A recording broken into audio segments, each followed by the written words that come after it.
অফিসগামী যাত্রী যারা আছেন তারা হয়তো অনেকেই এর মধ্যে বের হয়ে পড়েছেন বা বের হতে শুরু করছেন এবং সেই জায়গায় আসলে আজকের এই আবহাওয়ার পরিবেশ কেমন, আবহাওয়ার সবশেষ খবরাখবর কি আছে এবং সড়কের যানজটের চিত্র কেমন, এই খবরাখবরগুলো জেনে নিলে সারাদিনের পরিকল্পনা সাজানো অনেকাংশে দর্শকদের জন্য সহজ হয়ে যাবে এবং দর্শকদের সেই কাজকে সহজ করে দিতে আমরা প্রতিদিনের মতো আজও তাদের জানিয়ে দেওয়ার চেষ্টা করব আবহাওয়ার সবশেষ এবং একই সঙ্গে সড়কের যে চিত্র তার খবরাখবর। প্রথমেই জানিয়ে দিতে চাই এই মুহূর্তে বিশ্বের যে শহরগুলো আসলে বায়ুমানের ভিত্তিতে তাদের কার অবস্থান ঠিক কোথায়। এই জায়গায় আমরা প্রথমে যে কাজটি করে থাকি সেটি হচ্ছে সুইজারল্যান্ড ভিত্তিক জরিপ সংস্থা আইকিউএর সূচক অনুযায়ী আমরা দেখানোর চেষ্টা করি বিশ্বের কোন কোন শহর এই মুহূর্তে বিশুদ্ধ বায়ুর তালিকায় আসলে শীর্ষস্থানগুলোতে রয়েছে। সেখানে প্রথমেই দেখা যাচ্ছে নিউজিল্যান্ডের শহর অকল্যান্ড, এটি কিন্তু গতদিনও শীর্ষস্থানে ছিল, যদিও গতদিন তাদের সূচক ছিল 6, সেই জায়গায় আছে তাদের সূচক 8, অর্থাৎ সূচকের দিক থেকে কিছুটা অবনতি হলেও তারা কিন্তু বিশুদ্ধ বায়ুর তালিকায় শীর্ষস্থান ধরে রেখেছে। সেই সঙ্গে অস্ট্রেলিয়ার শহর ক্যানবেরা ছিল দ্বিতীয় স্থানে, আজও সেটিই রয়েছে, ক্যানবেরা দ্বিতীয় স্থানেই রয়েছে এবং তাদেরও সূচকের দিক থেকে কিন্তু কিছুটা অবনতি হয়েছে। 9 থেকে তাদের সূচক নেমে গেছে 11-তে, অর্থাৎ কিছুটা অবনতি দেখা যাচ্ছে বায়ুমানের দিক থেকে, তবে তারপরেও তারা দ্বিতীয় স্থান ধরে রেখেছে। এই জায়গায় তৃতীয় স্থানে উঠে এসেছে হংকং, অর্থাৎ এটি কিন্তু গতদিন শীর্ষ 5-এ ছিল না, আজ তাদেরকে শীর্ষ 3-এ দেখা যাচ্ছে, অর্থাৎ তৃতীয় স্থানে উঠে এসেছে এবং তাদের বায়ুমান হচ্ছে 17। সেই সঙ্গে চীনের শহর শেনজেন রয়েছে, শেনজেন 17 বায়ুমান নিয়ে ঠিক তার পরের স্থান অর্থাৎ চতুর্থ স্থানে রয়েছে। অস্ট্রেলিয়ার পরপর দুটি শহর আমরা দেখতে পাচ্ছি, এখানে সিডনি এবং মেলবোর্ন দুটি শহরই আসলে বায়ুমান 18 নিয়ে পরপর দুটি স্থানে রয়েছে, 5 এবং 6 নম্বর স্থানে রয়েছে অস্ট্রেলিয়ার সিডনি এবং মেলবোর্ন। আমরা সাধারণত দেখে থাকি এই ক্যানবেরা, সিডনি, মেলবোর্ন এরাই কিন্তু শীর্ষস্থানগুলোতে থেকে থাকে এবং তার ব্যতিক্রম আজও ঘটেনি, যেমনটি দেখতে পাচ্ছি 5 নম্বর স্থানে সিডনি রয়েছে এবং 6 নম্বর স্থানে মেলবোর্নকে দেখা যাচ্ছে। 7 নম্বর স্থানে রয়েছে কানাডার ভ্যানকুভার, যারা গতদিন শীর্ষ 10-এ ছিল না, 11 নম্বর স্থানে ছিল হচ্ছে কানাডার শহর এই ভ্যানকুভার, কিন্তু আজ কিন্তু তারা 7 নম্বর স্থানে উঠে এসেছে, সেখানে তাদের বায়ুমান দেখানো হচ্ছে 19। সেই সঙ্গে পর্তুগালের শহর লিসবন রয়েছে 8-এ, তাদের অবস্থান অপরিবর্তিত রয়েছে, গতদিনও তারা 8-এ ছিল, আজও 8-এই রয়েছে। বুলগেরিয়ার শহর সোফিয়াকে দেখা যাচ্ছে 9 নম্বর স্থানে, তাদের বায়ুমান 22।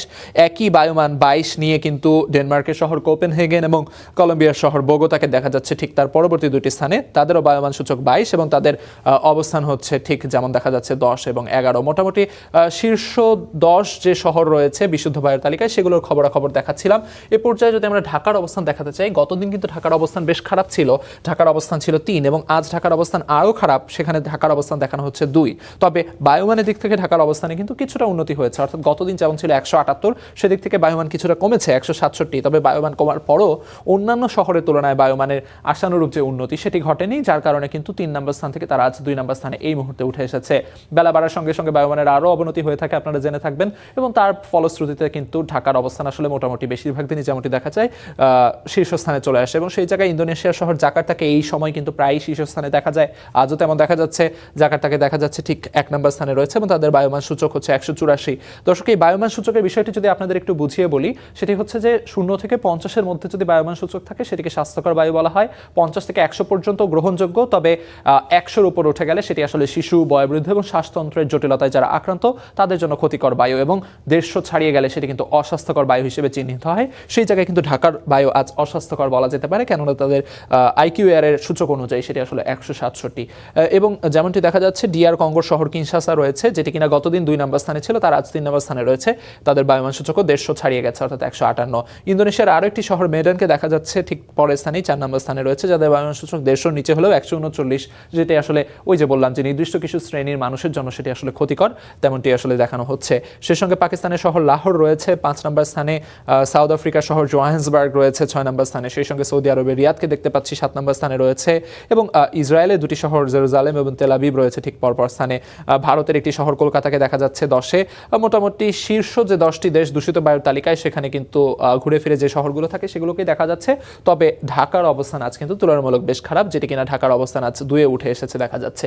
এ পর্যায়ে যদি আমরা ঢাকার অঞ্চলভিত্তিক বায়ুমান নিয়ে কথা বলার চেষ্টা করি, সেখানে আসলে আমরা দেখতে পাবো যে ঢাকার বেশিরভাগ অঞ্চলেই আজ বায়ুমান সূচক তেমন আসলে খুব একটা যে ভালো সুবিধার সেটি বলা যাচ্ছে না। সেখানে দেখা যাচ্ছে প্রায় প্রতিটি জায়গাতেই ঢাকার বেশিরভাগ অঞ্চলেই কিন্তু বায়ুমান 150 ছাড়ানো, যেমনটি আসলে বলছিলাম 150 ছাড়িয়ে গেলে সেটিকে কিন্তু অস্বাস্থ্যকর বায়ু হিসেবে চিহ্নিত করা হয়, অর্থাৎ ঢাকার বেশিরভাগ অঞ্চলে আজ অস্বাস্থ্যকর বায়ু বিরাজ করছে। সেই জায়গায় দেখতে পাচ্ছেন দর্শক, এই জায়গায় সবচেয়ে বেশি খারাপ অবস্থা যেখানে থাকে সাধারণত সেটি হচ্ছে গুলশান 1, বাড্ডা এই এলাকাটাতে আসলে, এবং সেই জিনিসই কিন্তু আজও দেখা যাচ্ছে গুলশান 1-এ 174, অর্থাৎ মোটামুটি অন্যান্য সমস্ত এলাকার মধ্যে এই গুলশান 1 1-এর অবস্থা সবচেয়ে খারাপ। একই সঙ্গে আদাবরের অবস্থাও দেখা যাচ্ছে 174 বায়ুমান নিয়ে, তাদের বায়ুমানও বেশ খারাপ দেখা যাচ্ছে। তবে এই জায়গায় কিছুটা ব্যতিক্রম দেখা যাচ্ছে হচ্ছে বাড়িধারার এই এলাকাটাতে।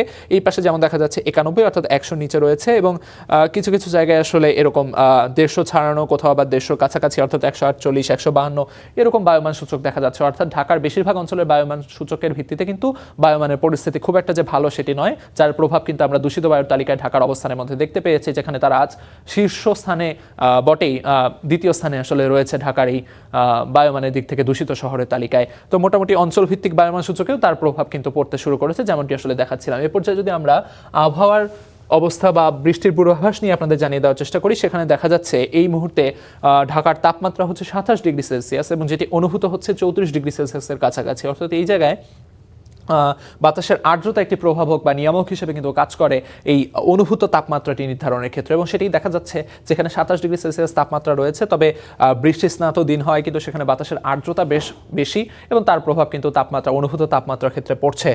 মোটামুটি আমরা বায়ুমান সূচকের কথা যেরকম বলছিলাম, সেখানে যেরকম আসলে একটি দেখা যাচ্ছে ঢাকার বায়ুমান সূচকের দিক থেকে বেশ অবনতি হয়েছে, তবে সেই জায়গায় বায়ুর গুণগত মান, বৃষ্টির পরে বায়ুর গুণগত মান কিন্তু বেশ ভালো দেখানো হচ্ছে। এ পর্যায়ে যদি আমরা ঘন্টা ভিত্তিক আবহাওয়ার পূর্বাভাস নিয়ে কথা বলি, সেখানে ঠিক সকাল 9টায় বৃষ্টির পূর্বাভাস দেখানো হচ্ছে, বৃষ্টির সম্ভাবনা রয়েছে। 10টায় বৃষ্টি না থাকলেও 10টা 11টার দিকে আকাশ মেঘলা থাকবে, এবং দুপুর 12টার পর সেখানে কিছুটা বৃষ্টিপাতের সম্ভাবনা দেখানো হচ্ছে, যেটা কিনা দুপুর 2টার পর থেকে কিন্তু বৃষ্টিপাত মোটামুটি থাকবে না এমনটি পূর্বাভাসে বলা হচ্ছে। তবে আকাশে কিছুটা মেঘ থাকবে, অর্থাৎ কিছুটা রোদের দেখা মিললেও মেঘাচ্ছন্ন আকাশও দেখা যাবে এমনটি কিন্তু পূর্বাভাসে বলা হচ্ছে। অর্থাৎ মোটামুটি সকালের দিকটাতে যারা কিনা বের হওয়ার পরিকল্পনা করছেন, তাদের বৃষ্টির প্রস্তুতি হাতে নিয়ে বের হলে সুবিধা হবে এমনটি কিন্তু আবহাওয়ার পূর্বাভাস থেকে আমরা আপনাদের জানিয়ে দিতে পারি। সেই সঙ্গে এবার যদি ঠিক সড়কের চিত্র আপনাদের দেখানোর চেষ্টা করি, সেখানে আসলে কি অবস্থা বিরাজ করছে সেটি দেখাবো। সেখানে আসলে যেমনটি দেখা যাচ্ছে এই পাশে সড়কের বিভিন্ন জায়গায় কিন্তু যানজটের বেশ চিত্র আমরা দেখতে পাচ্ছি, অর্থাৎ বেশ কিছু জায়গায় আসলে যানজট দেখা যাচ্ছে, যানবাহনের চাপ দেখা যাচ্ছে।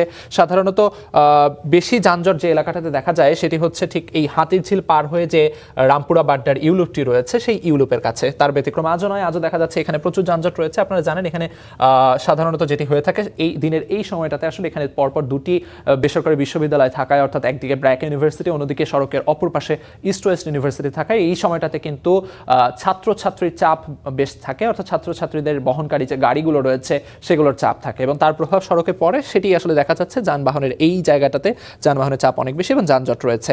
সেই সঙ্গে এই পাশে জহুরুল ইসলাম এভিনিউ যেটি রয়েছে, সেই এভিনিউ অর্থাৎ আফতাবনগরের এই সড়কটাতে কিছুটা যানবাহনের চাপ দেখা যাচ্ছে, এবং একই সঙ্গে কিন্তু এই পাশে বনশ্রীর এই রাস্তাটি, অর্থাৎ এই দিকটা ব্যবহার করে আফতাবনগরের এর পাশের যে রাস্তা, বনশ্রীতে যারা চলাচল করবেন তারাও আসলে যানবাহনের বেশ চাপ দেখতে পাবেন, অর্থাৎ যানজট কিছুটা পোহাতে হবে তাদের। অর্থাৎ এই সড়কটি যারা ব্যবহার করবেন কিছুটা সময় হাতে নিয়ে বের হলে তাদের আসলে বেশ সুবিধা হবে। সেই সঙ্গে এই পাশে মেরাদিয়া কাঁচা বাজার সংলগ্ন যে সড়কটি রয়েছে সেখানেও কিন্তু যানবাহনের চাপ দেখা যাচ্ছে। এই পর্যায়ে যদি আমরা এই পাশে দেখি, মগবাজারের এখানে কিছুটা যানবাহনের চাপ রয়েছে, এই দিকটাতে শাহবাগের এখানে বেশ যানজট রয়েছে, এবং কাজী নজরুল ইসলাম এভিনিউ ব্যবহার করে সার্ক ফোয়ারা হয়ে যারা কিনা এই সড়কটা অর্থাৎ পান্থপথের এই সড়কটাও যারা ব্যবহার করবেন তারাও কিছুটা যানবাহনের চাপ পোহাতে হবে। একই সঙ্গে তেজগাঁওয়ের এই পাশে যানজট দেখা যাচ্ছে, এছাড়া ফার্মগেটের এই দিকটাতেও কিন্তু কিছু যানবাহনের চাপ রয়েছে এবং যানজট রয়েছে।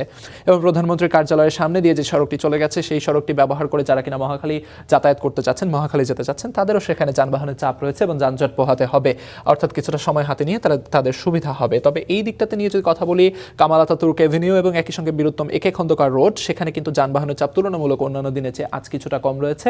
তবে বেলা বাড়ার সঙ্গে সঙ্গে যানবাহনের চাপ বাড়তে পারে, সেক্ষেত্রে যানবাহনের ব্যাপারটি মাথায় রেখে কিছুটা সময় হাতে নিয়ে বের হলে সুবিধা হবে। সেই সঙ্গে এই পাশে মিরপুর রোডের এইদিকে বেগম রোকেয়া সরণির এই পাশটাতে কিন্তু তেমন যানজট দেখা যাচ্ছে না, কিছুটা সড়কের যানবাহনের চাপ কম রয়েছে। মিরপুর 2-এর এই পাশটাতেও যানবাহনের চাপ কম রয়েছে, তবে মিরপুর 11 পার হওয়ার পর এই পাশে মেট্রো স্টেশন বরাবর যে রাস্তাটি চলে গেছে সেখানে কিছুটা যানবাহনের চাপ কিন্তু দেখা যাচ্ছে। সেই সঙ্গে মোটামুটি অন্যান্য যে সড়কগুলো রয়েছে সেগুলোতে আজ যানবাহনের চাপ এই মুহূর্তে তেমন নেই। তবে এই জায়গায় যে সমস্ত সড়কের কথা বললাম যানবাহনের চাপ রয়েছে, যানজট রয়েছে, যারা এই সড়কগুলো ব্যবহার করবেন বা করার পরিকল্পনা করছেন, সময় হাতে নিয়ে বের হতে হবে যেন নিরাপদে এবং সঠিক সময়ে গন্তব্যে পৌঁছাতে পারেন। এবং এই জায়গায় আপনাদের প্রতি অবশ্যই আশা থাকবে, প্রত্যাশা থাকবে যে আপনারা সময়ের চেয়ে যে জীবনের মূল্য বেশি সেই বিষয়টি মাথায় রেখে ট্রাফিক আইন মেনে নিরাপদে গন্তব্যে পৌঁছানোর চেষ্টা করবেন, সে বিষয়টি আপনাদের কাছে প্রত্যাশা থাকবে। এ পর্যায়ে আমরা ফিরে যেতে চাই আমাদের মূল স্টুডিওতে, সেখানে আছেন সহকর্মী ফারদিন। আলিফ, আপনাকে অসংখ্য ধন্যবাদ। অনেকগুলো তথ্য দিয়ে আপনি আমাদের সাহায্য করলেন। এই ব্যাপারগুলো মেনে চললে আমার মনে হয় যে দর্শকদের সারা দিনের চলাফেরার ক্ষেত্রে সুবিধা হবে। আপনাকে ধন্যবাদ।